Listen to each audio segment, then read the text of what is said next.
Clap, sir. Action. Hello, everyone. My name is Chillinboy Washington for Austin.com. I'm here with. Jonathan De La Luz. And how are you to come to Austin? Well, I have lived in Texas actually for quite a few years, and I lived in East Texas. Mm-hmm. And my professional presence was out of Los Angeles and London for quite a few years. Cool.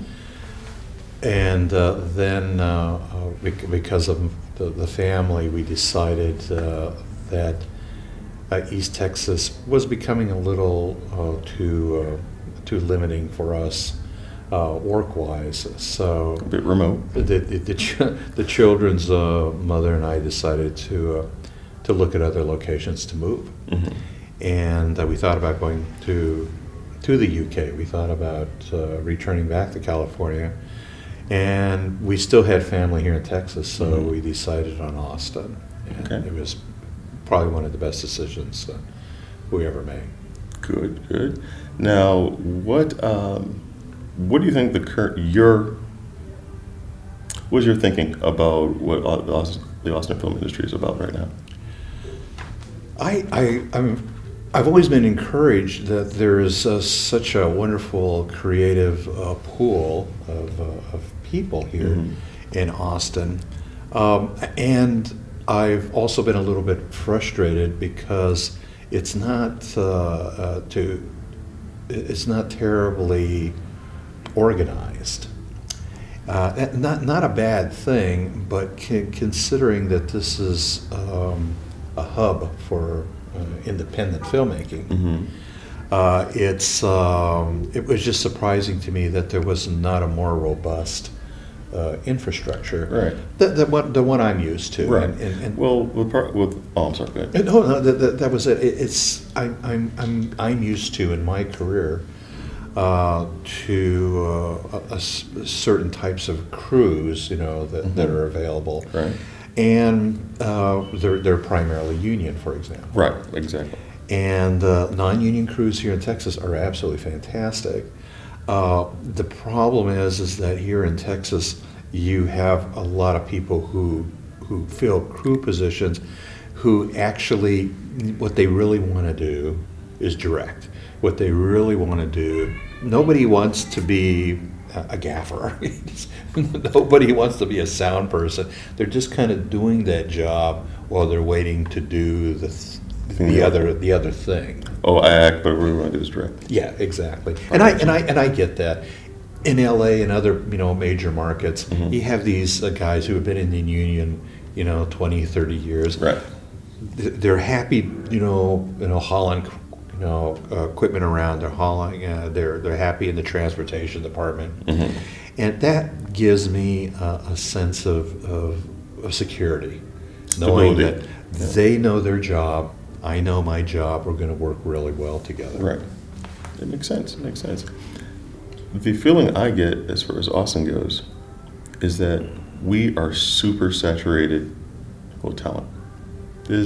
Austin is ripe with talent. I feel that if we don't start using that talent, that it's going to go spoiled.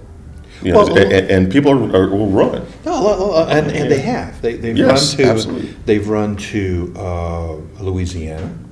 North Carolina. They've run to L.A. Mm-hmm.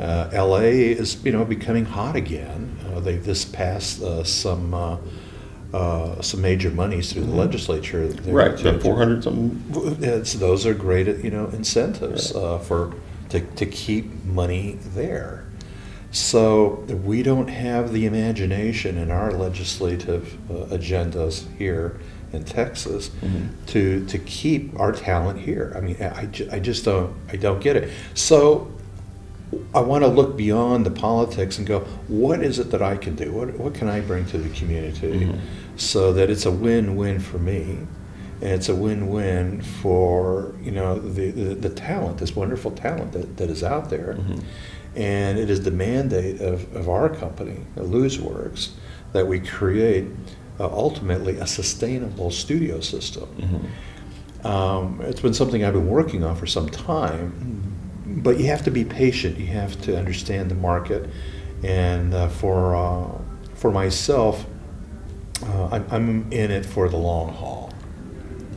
And the people who are very, very talented here, if they're in it for the long haul, they'll end up, hopefully we'll end up working together sooner or later.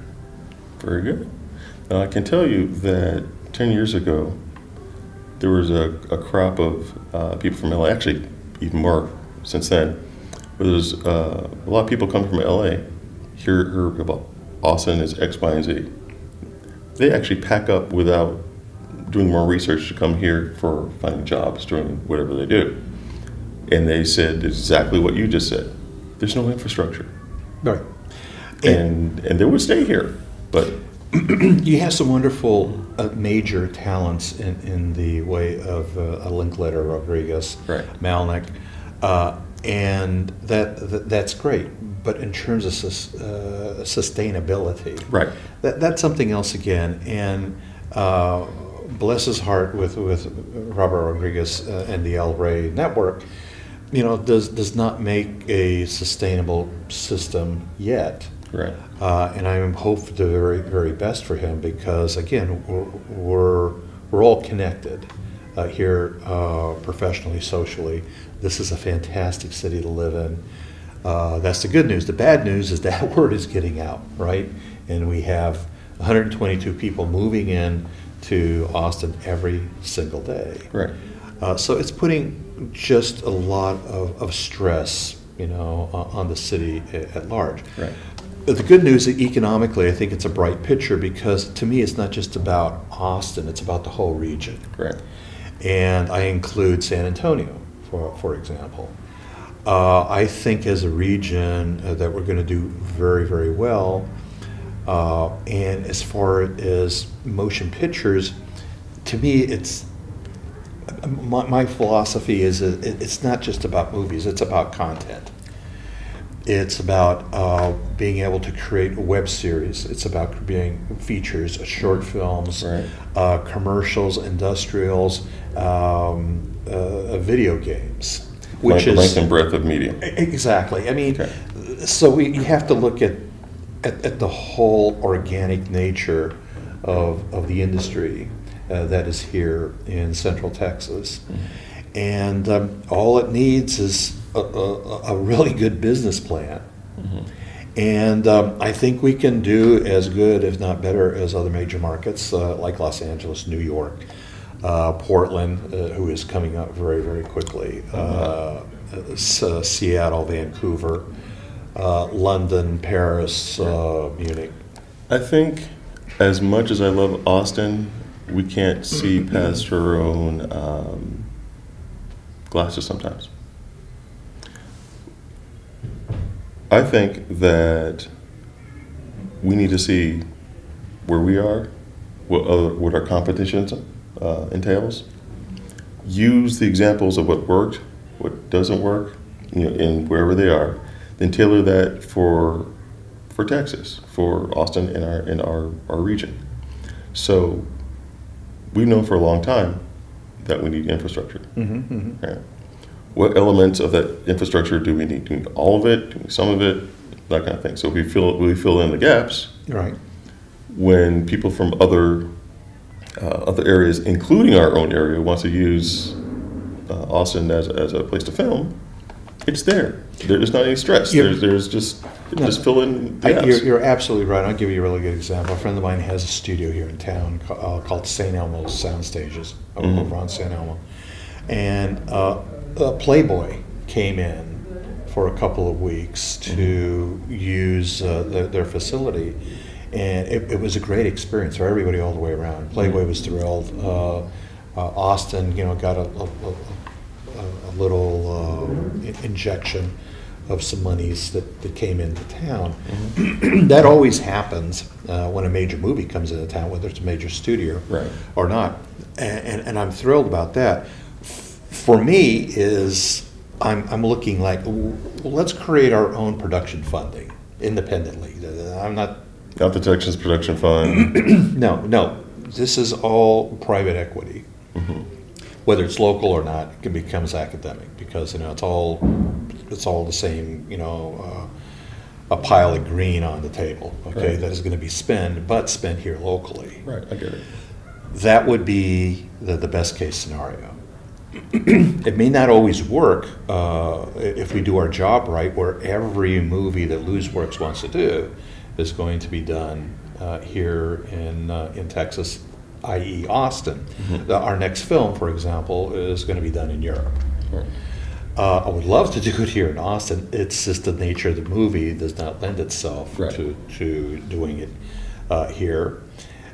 So I have to take all these things into consideration and weigh them accordingly. But there's other projects that are on the horizon that we will be doing here.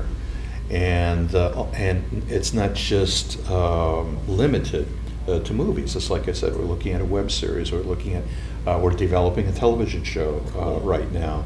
We're preparing some other features, and we're getting ready to produce a major video game that is going to be very disruptive in its own way. Well, knowing as many people that make games, I can tell you, you are jumping in some very deep competition as far as games go. So, shoot. Hey, bring it on. Yeah. One man's competition is another man's strategic partner. And that's the way I want to look at things, because again, it's that no man as an island thing for me. And when I apply that to people's professionalism, when I apply that to the wonderful experiences that I just had this past year with working with, starting to work really with local talent pool production-wise. Mm-hmm. We just finished a movie called Harbinger, which is a contemporary fantasy thriller that touches on some very interesting themes regarding fracking, for example. Okay. And and to that end, this is a little bit of trivia. We submitted the movie to South by Southwest, but Mm-hmm. because we were kind of visual effects heavy on this movie, Right. We submitted in a work in progress. Right. So we get some feedback from South by Southwest. They said, we're gonna take up your movie this year. And I'm going, okay, I kind of get that. And the more I thought about it, I'm going, you know what, I get it. We're in a gas and oil state.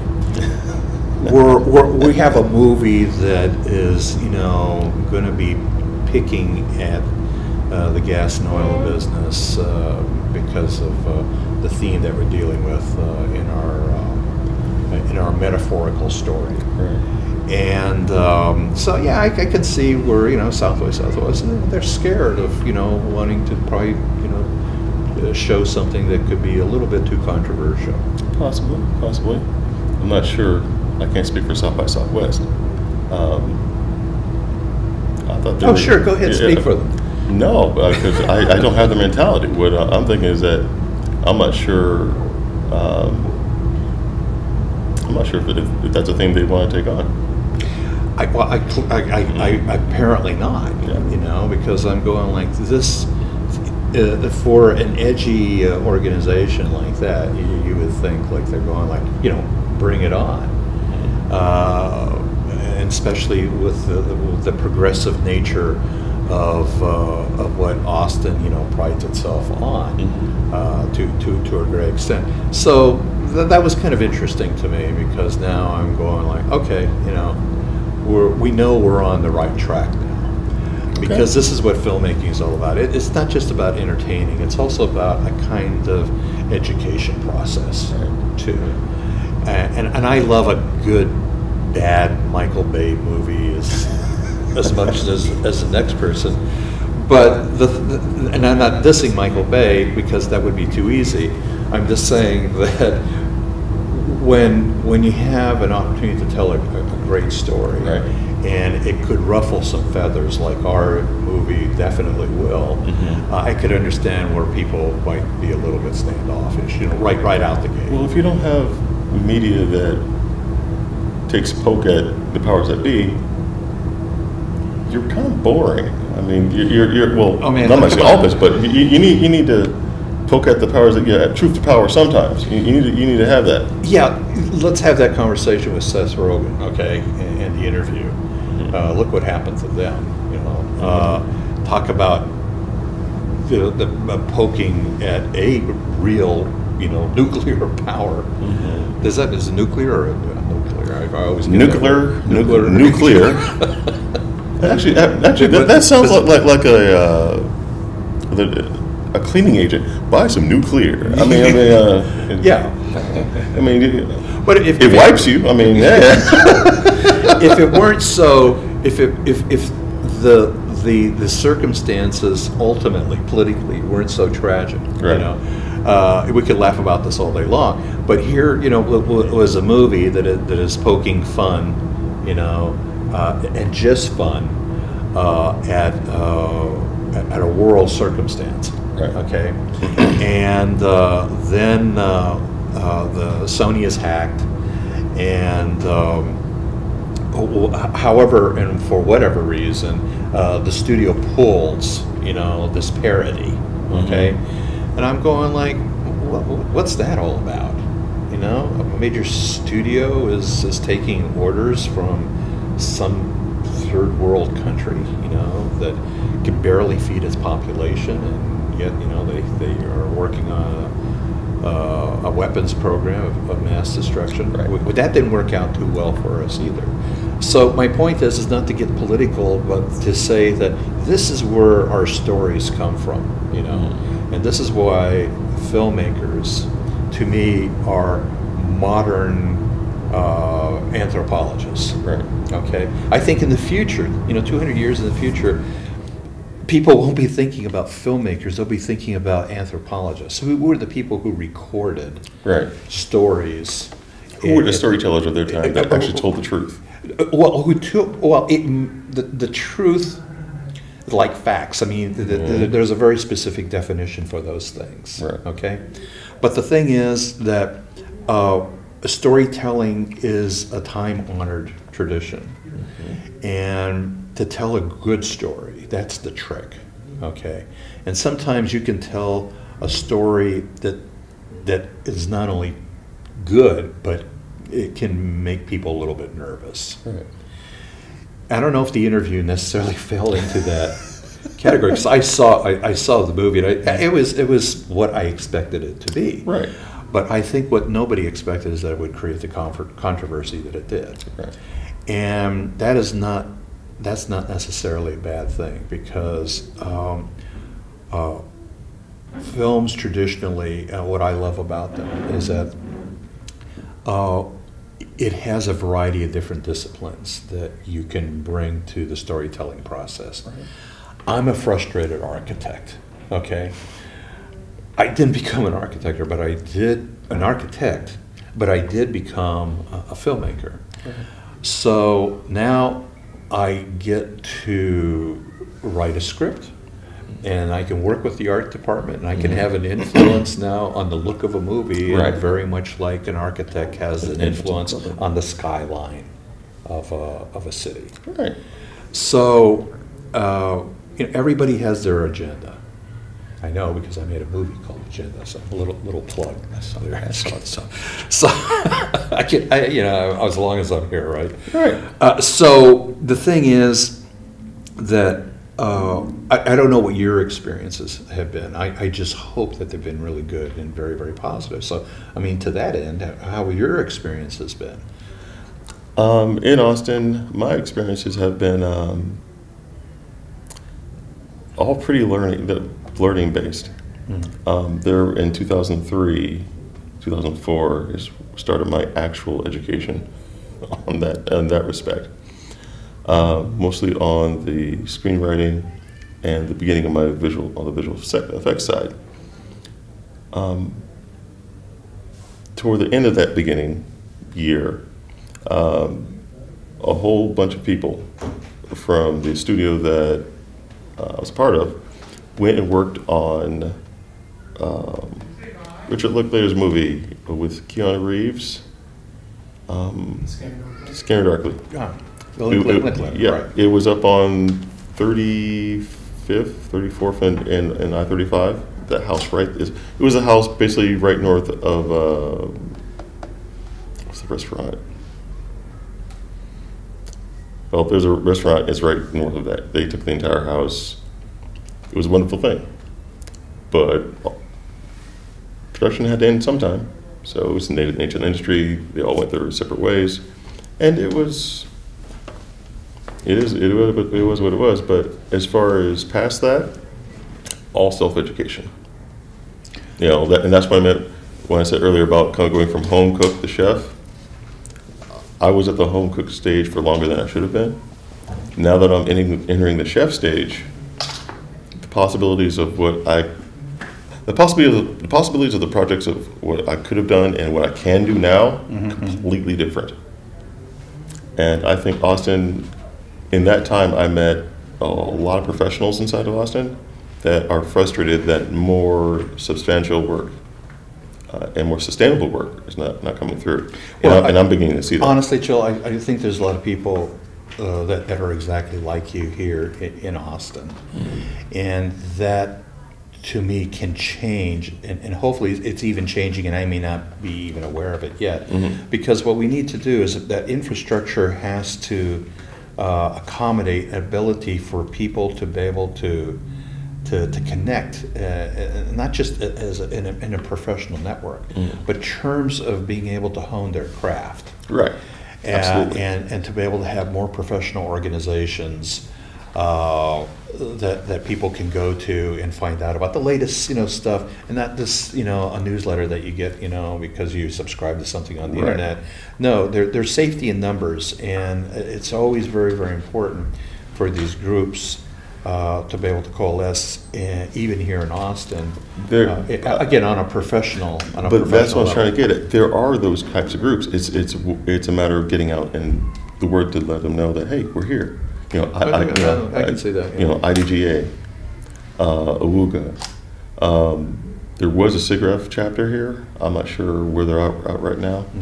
But we have those organizations. Well, it's just a matter of. Let me give you what I was talking about is like I was approached by the Producers Guild a few years ago for creating like a chapter of the Producers Guild here in Austin, and I made a couple of calls and. I got kind of a lukewarm reception because it wasn't just about film. It was about television, video games. You could all belong to the Producers Guild, and you get screeners, during award season and stuff like that. PGA. And I'm going like, PGA definitely should have a presence here in Austin. Absolutely. And so part of my mandate through Luz Works is that we're going to start moving in that direction so we can mobilize,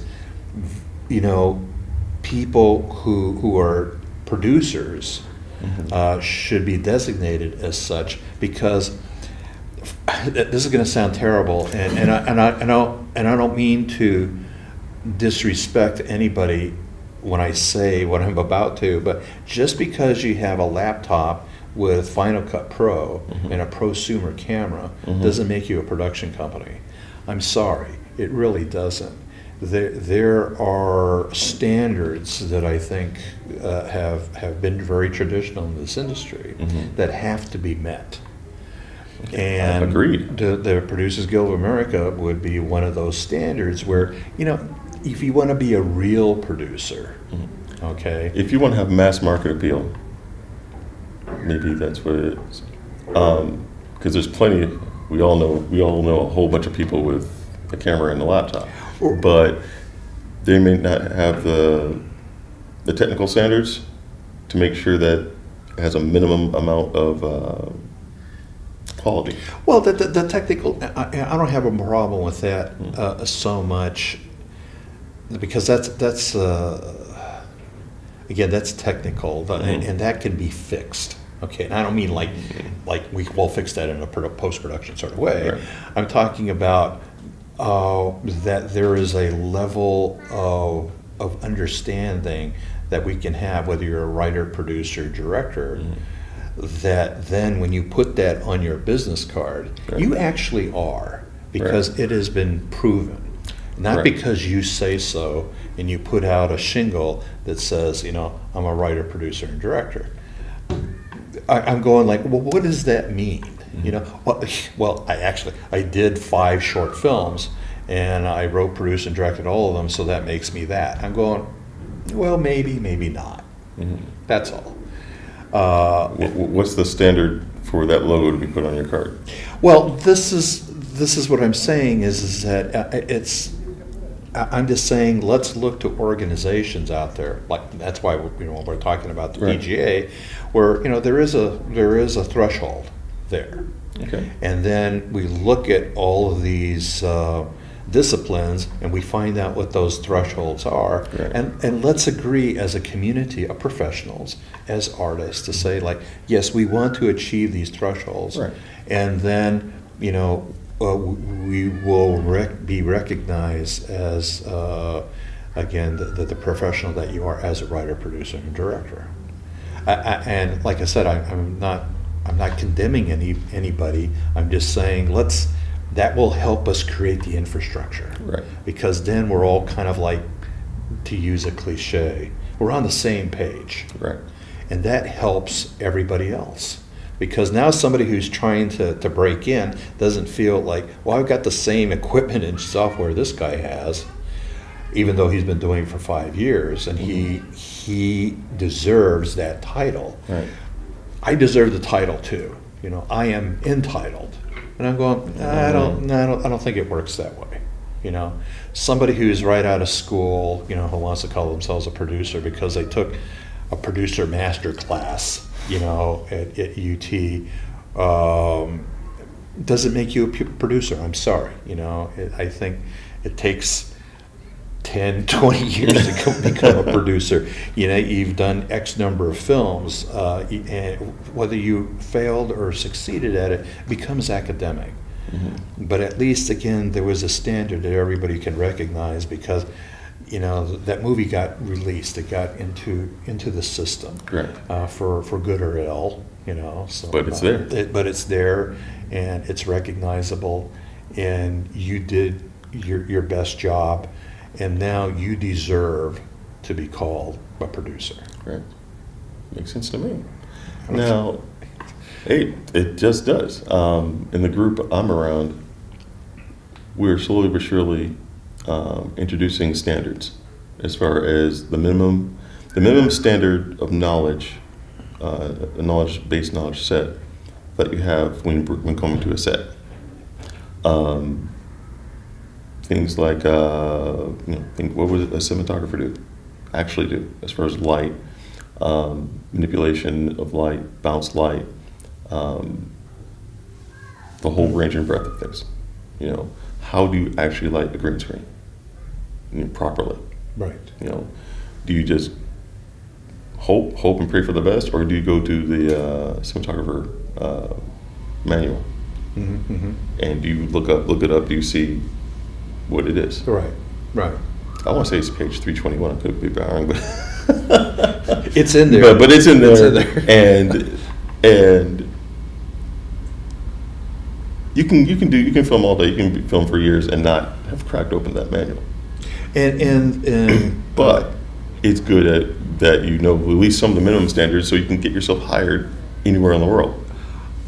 And that's what I wish for our wonderful production pool here in Austin, is that we can design a sustainable system, so that people are working on a consistent enough basis so that they are continuing to learn and honing their craft, so that they become better and better here in their own backyard.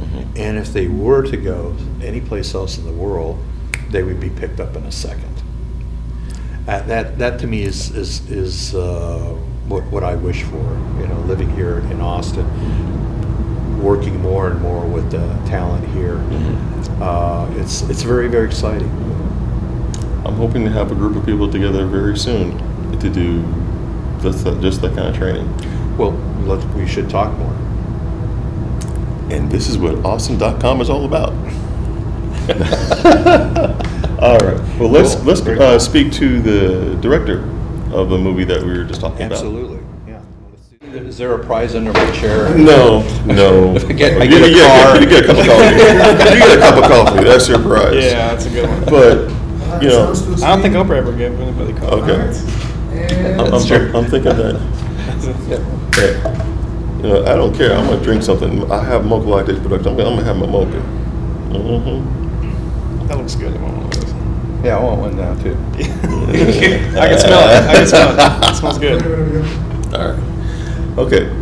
Cody, introduce yourself. My name is Cody Duckworth. I am the writer-director of Harbinger, the film that John and I just are finishing up as we speak. Okay. How long have you been in business?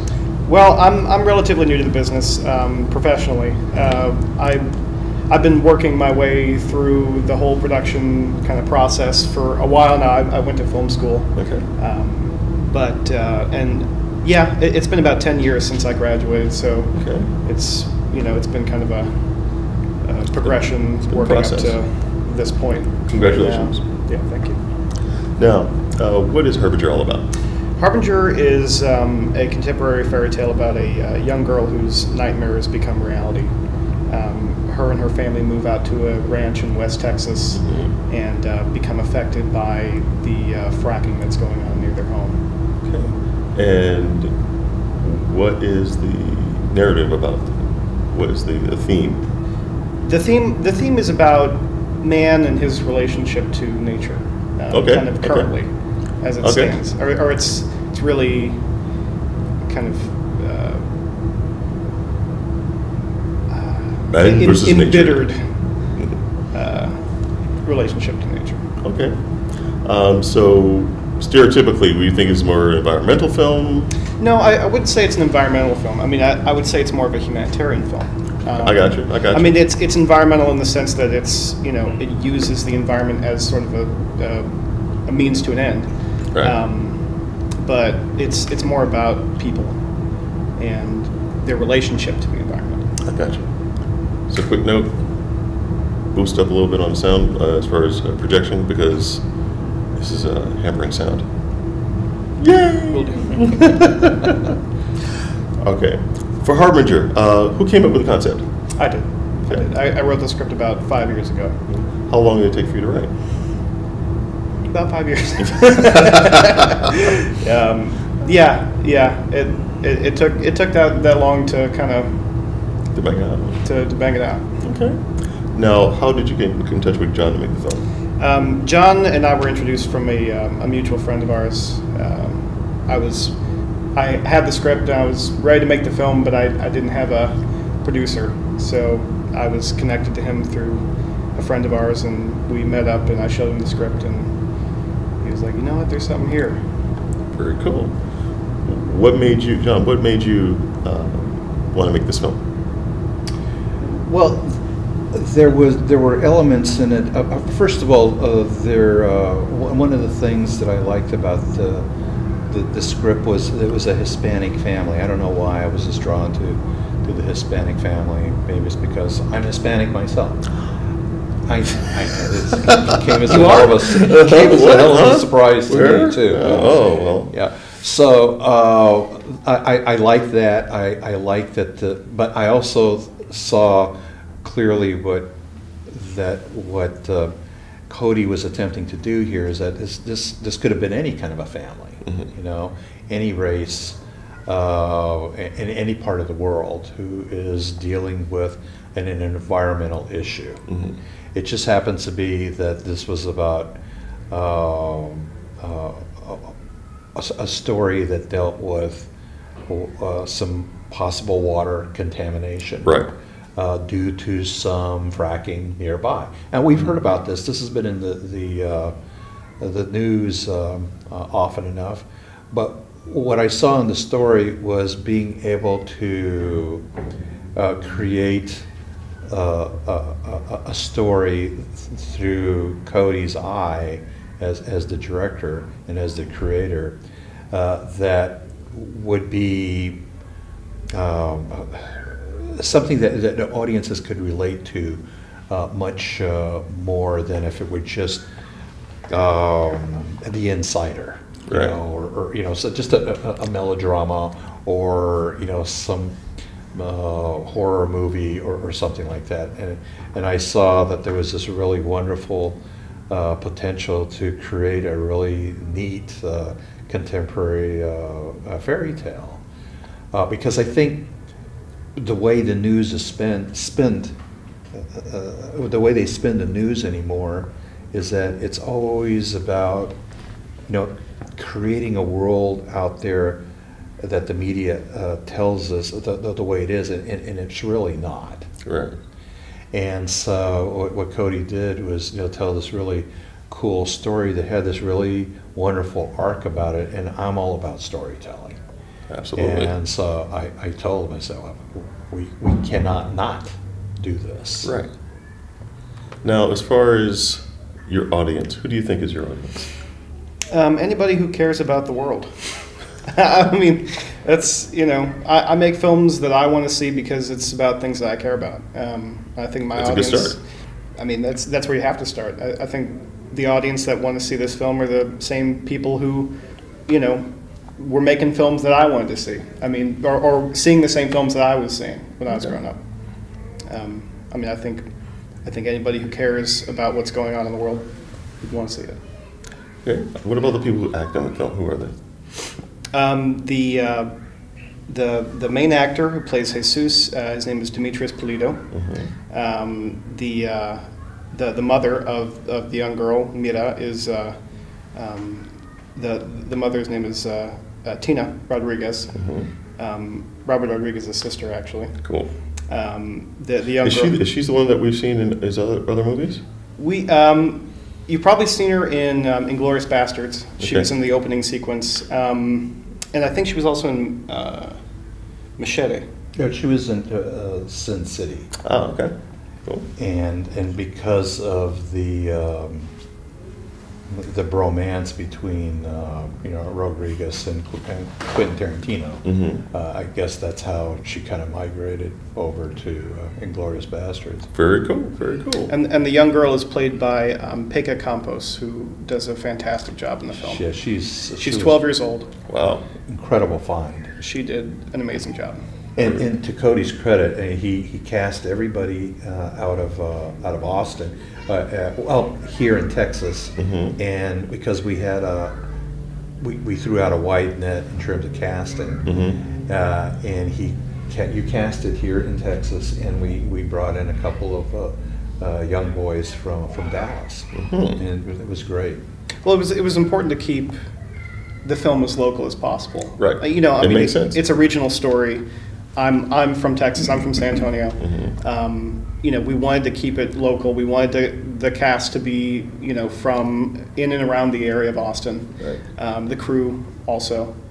You know, trying to keep things local and trying to kind of see how that can, you know, flourish into other productions. Okay. So what was it? Easy experience to make sure everything was in Texas, in Austin, everything local? Was it just more of a hassle? No, I don't think it was a hassle. Certainly, it wasn't a hassle.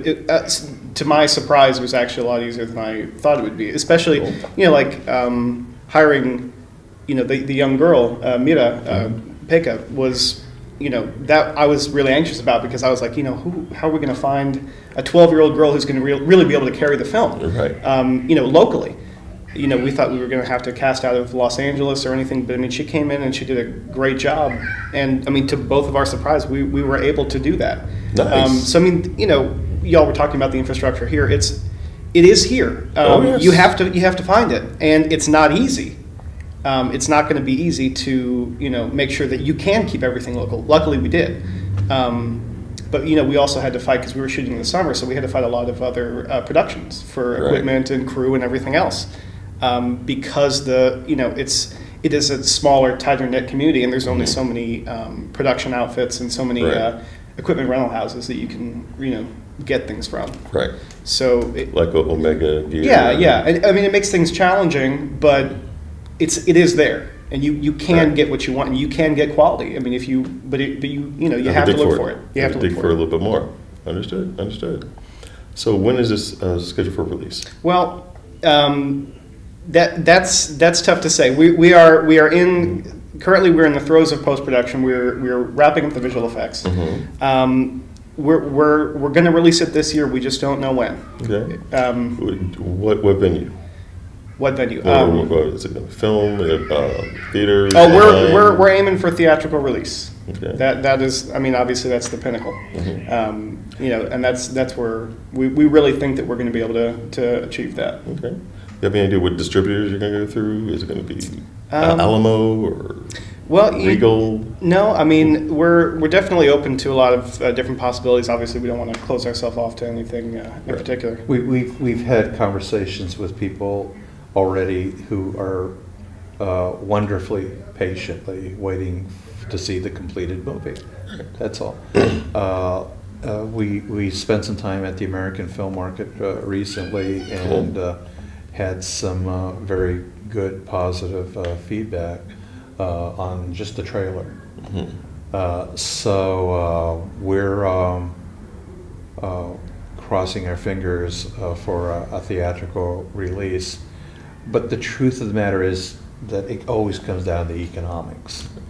And so if we can find a good financial model for releasing this theatrically, that works for the distributor as well as that it works for us. Right. Again, I'm always looking for the win-win. You have to, as a producer anymore, because then that allows you to go on to the next movie, and Absolutely. the next movie, and the next movie. It needs to be Yeah. a continuous process, yes. Exactly. Well, as far as just for the both of you, for working together again, do you think you guys will be working together again? Oh, definitely. Definitely in the cards. Yeah, absolutely. Because I personally like Cody. I hope so. You would hope so. You would hope so. Well, no, but I mean, I just if I was an accountant and he was the filmmaker, I would dislike him because he's just a really nice guy. I think John and I have a lot of very similar tastes in things. I think we're on the same page when it comes to stories and what we like and what we think is good. And that's kind of rare to find, especially when you're working with a partner creatively, because you can be working with somebody in the writing process or in the producing process, and they can have a totally different vision of what you had originally conceived, right, and really try and push for that. And then you have this butting of heads. But John and I were really on the same page the whole time, and we still are. Good. So even better. Well, last things you want to say about either the industry or the local Austin industry at large? Your favorite joke? Well, I just kind of talking off the top of my head. I think Austin is a really special market. It's a really unique market, but it's still in its infancy. And I think, kind of going back to what you were talking about in terms of the production outfits and kind of gaining a quality or credibility with other productions, it's going to take those other productions coming into Austin for the crews that we have and for the cast and all the people in the production outfits to really gain that kind of quality experience that they're going to have with those productions from LA or New York. Right. We're not going to get it on our own. We're not going to come to that by ourselves. We need that outside influence. So when you're talking about having a production outfit, kind of go to LA or go to New York or or be here and work and then be able to go to LA and New York, they're different because their infrastructure is different because their sense of quality is different. Yeah. So you kind of need, it's almost like an apprenticeship in a way. Right. You can have the student and then you have the teacher, and the student needs to learn from the teacher. And those teachers are in LA and New York. And we want to create a template to have teachers here in Austin. Right. And keep them here. Exactly. and keep them here. And I think that's, I think we're so close to that. Oh. I think we really are. Closer than I we've ever agree. been before. Yeah. I agree completely. Because we have to keep the people here, we have to develop our own material here, we have to fund our own slate of content, whatever the distribution platform happens to be. Right. And it's been attempted before, but I believe that I understand why it just didn't quite, why it didn't take off. Correct. And so I'm hoping to avoid some of those pitfalls. But I'm realistic, and time will tell. Well, if that's it. Thank you, John. Thank you, Cody. Hey, thank you, Chuck. And this is for this edition of Austin.com. I'll thank particularly John. Thank you, Cody. Thank you, Strange Brew, for having us. And that's it for this week. Bye. Okay. Good. Peace.